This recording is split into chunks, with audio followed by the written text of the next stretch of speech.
Hello guys, I am Payal Keshwani and this video is all about CA Final DT strategy.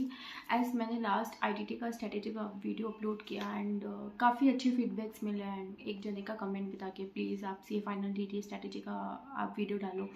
तो ये video जो है पूरा CA Final DT strategy पर है एंड अभी 1 महीना बचा है, तो ये स्ट्रेटेजी शायद आपको बहुत अच्छे से काम करेगी एंड इसके थ्रू आप CA फाइनल एग्ज़ाम जो है अपकमिंग अटेम्प्ट में क्लियर कर सकते हो। तो सबसे पहले अगर शुरू से शुरू करें तो मैं अपना पहले बता देती हूँ कि जब मैंने अपेयर किया था डीटी का पेपर इन मई 2025 अटैम्प्ट, तब जो मेरा स्कोर था वो बहुत ही कम था, मतलब इतना भी कम नहीं था, 44-45 मार्क्स आए थे। एंड रीज़न इसका यही था कि भाई उस अटैम्प्ट में जो पेपर में क्वेश्चंस आए थे वो सब कुछ न्यू थे, बट है ना मैंने इतना प्रैक्टिस किया था और इतना बार क्वेश्चन सॉल्व किए थे, तो वो है ना कंसेप्ट क्लियर होने की वजह से, प्रोविजंस क्लियर होने की वजह से, अंडरस्टैंडिंग होने की वजह से मेरा वो अटेम्प्ट क्लियर हो गया। तो आप क्या क्या कर सकते हो अगर आप CA फाइनल DT को क्लियर करना चाहते हो या आप अच्छा स्कोर करना चाहते हो। ज़रूरी नहीं है ना कि हर अटेम्प्ट में पेपर हार्ड ही आएगा, हो सकता है कि मई में पेपर ईजी आए। तो सबसे पहले आप क्या करोगे, फर्स्ट इनिशियली स्टार्ट करना कंसेप्ट नोट्स है। तो कंसेप्ट नोट्स किसका लेना है, सबसे पहले CA फाइनल के लिए अतुल अग्रवाल सर बेस्ट है फॉर DT कंसेप्ट। क्यों?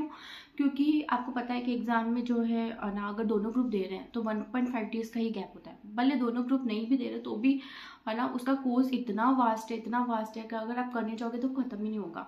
उन सर के कंसेप्ट में सब कुछ कवर्ड अप है एंड आप उसको है ना कर सकते हो इजीली, है ना। तो आप उसको है ना लेना एंड उसमें ना कौन से चैप्टर्स पहले करना है वो भी मैं बता देती हूँ। सबसे पहले इंटरनेशनल टैक्सेशन से स्टार्ट करना। फर्स्टली आप किस पे जाना, DTAA, ठीक है। DTAA करने के बाद आप है ना क्या कर सकते हो, उसके बाद ट्रांसफर प्राइसिंग कर सकते हो।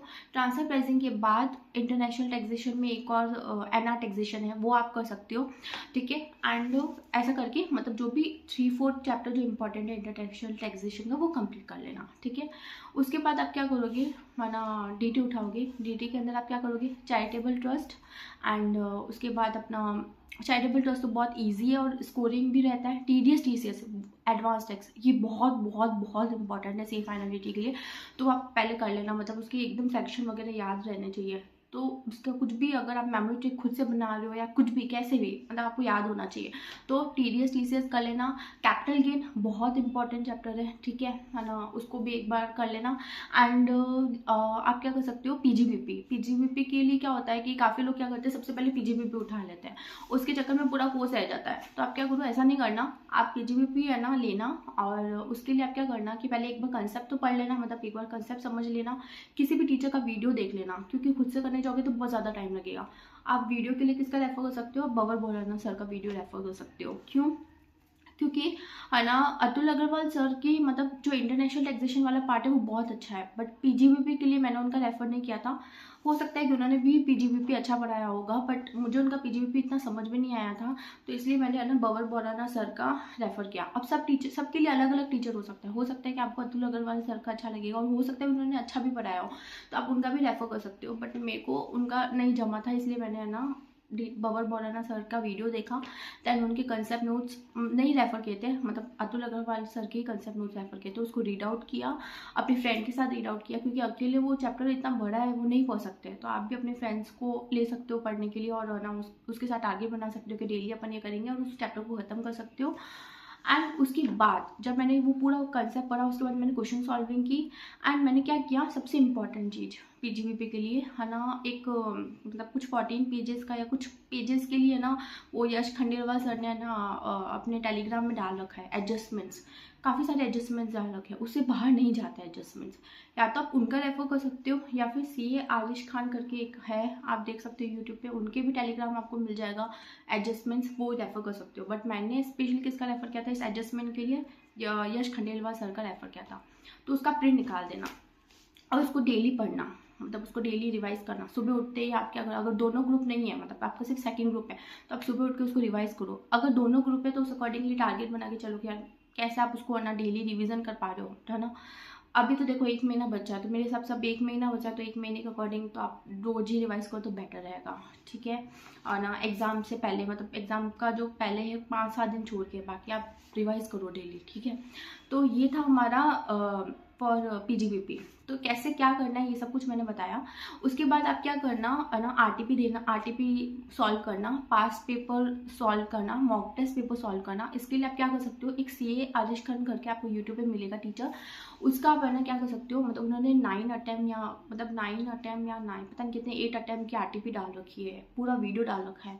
आप सीरियसली उसको देखो। उसके ना पीडीएफ प्रिंट नहीं कर सकते तो कोई बात नहीं, आप लैपटॉप में ऑन कर दो एंड उसको ना सॉल्व करो, खुद से सॉल्व करो, पहले खुद से सॉल्व करो और फिर जब सर का वीडियो देखो कि सर आपने क्या गलती की और ना वो वीडियो में क्या सर ने बताया और कहाँ आप लैग कर रहे हो, उसको पता करो और उसको सही करने की कोशिश करो। ठीक है, ऐसे करने से आपका ना बहुत बहुत ज़्यादा कॉन्फिडेंस बूस्ट होगा, वहीं से कॉन्फिडेंस बूस्ट होगा क्योंकि आप खुद से प्रैक्टिस कर रहे हो।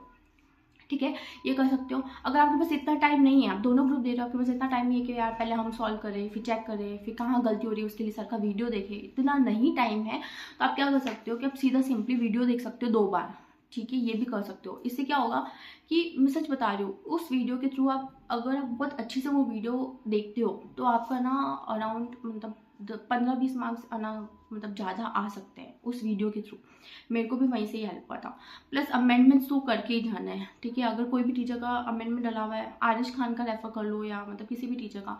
ठीक है, अमेंडमेंट्स शीट तो आप निकाल देना, उसको डेली पढ़ना है। ठीक है, अभी तो यही करना है, ये करना। एंड उसके बाद है ना आप खुद मॉक टेस्ट पेपर सॉल्व करना आईसीए का, अगर नहीं है अवेलेबल या कुछ भी तो खुद से एक बार सॉल्व करने की कोशिश करना। अगर आप ये कर ले तो पास पेपर वाला तो आपको मॉक टेस्ट अलग से सॉल्व करने की जरूरत नहीं है, बट अगर आप नहीं कर रहे हो, आप सिर्फ वीडियो देख रहे हो, तो आपको मॉक टेस्ट पेपर खुद सॉल्व करना पड़ेगा, ये पता करने के लिए आप कहाँ लैग कर रहे हो। ठीक है, ये करना। देन उसके बाद क्या था, उसके बाद अब ना हाँ केस स्टडी बुकलेट, ये इंपॉर्टेंट है। केस स्टडी बुकलेट में अभी तो इतना टाइम बचा नहीं कि आप इसको सॉल्व कर सको, बट जितना भी आप सॉल्व कर पा रहे हो, मतलब अगर 15-20 भी आपने कर लिया तो बहुत ही इनफ रहेगा। इससे आपको कॉन्फिडेंस आएगा, मोटिवेशन मिलेगा, मतलब ये सब आप कर सकते हो। तो अगर अमेंडमेंट ज़्यादा है तो प्लीज़ अमेंडमेंट को स्किप मत करना, क्योंकि अमेंडमेंट से काफ़ी मतलब काफ़ी अच्छा स्कोर हो सकता है। मैंने भी मेरे अटेम्प्ट में अमेंडमेंट्स खूब पढ़े थे, क्योंकि मेरे अटेम्प्ट में बहुत अमेंडमेंट्स हुए थे एंड उसकी वजह से मैंने एमसीक्यू में बहुत अच्छा स्कोर किया था। उसी की वजह से शायद मेरा ना उस अटेम्प्ट में क्लियर हुआ। तो आप ये चीज़ मतलब छोटी छोटी चीज़ें हैं, बट आप उसको इम्प्रोवाइजेशन करोगे, लाइक जैसे मतलब पास्ट टेस्ट पेपर को सॉल्व करना और मॉक टेस्ट पेपर देना, केस स्टडी बुकलेट को सॉल्व करना, प्लस आप मल्टीपल रिवीजन करो, टेस्ट योर नॉलेज के क्वेश्चन खुद से सॉल्व करने की कोशिश करो। जब तक आप खुद से प्रैक्टिस नहीं करोगे ना, तब तक वो नहीं होने वाला। तो कंसेप्ट को रिवाइज करो, अपने फ्रेंड को बोलो कि यार मुझसे पूछे, मतलब मुझसे पूछ, टीडीएस के प्रोविजन पूछ, जैसे ऐसे एकदम से पूछ ले 194T क्या है, 194M क्या है या 194R क्या है ना। अगर आप ऐसे एक दूसरे से क्वेश्चन पूछोगे तो उससे आपको क्या होगा, कंसेप्चुअल क्लैरिटी भी आएगी, प्लस आपको ऐसा लगेगा यार हाँ मुझे चीज़ें याद हो रही है। ठीक है, तो ये एक चीज़ें थी जो आप कर सकते हो, है ना। एंड हाँ आप है ना, मतलब जैसे अगर मैं बोल रही हूँ कि यार अतुल अग्रवाल सर का नोट्स अच्छा है, या फिर आप हो सकता है कि आप इतने टाइम से ना बबर बौराना सर से पढ़ रहे हो। मतलब कई बार क्या होता है कि कुछ लोग है ना बहुत टाइम से देते आ रहे हैं, है ना। तो वो हो सकता है कि वो बबर बौराना सर से मतलब पढ़ रहे होंगे और उनको उनकी बुक याद हो गई होगी या उनके कंसेप्ट अच्छे समझ में आ रहे होंगे। तो ऐसा नहीं है कि यार मैंने बोला तो आप उसका रेफर करना स्टार्ट कर दो, नहीं। अब 1 महीना बचा है, तो प्लीज़ अगर आप जो भी बुक पढ़ रहे हो आप वो बुक ही कंटिन्यू रखो।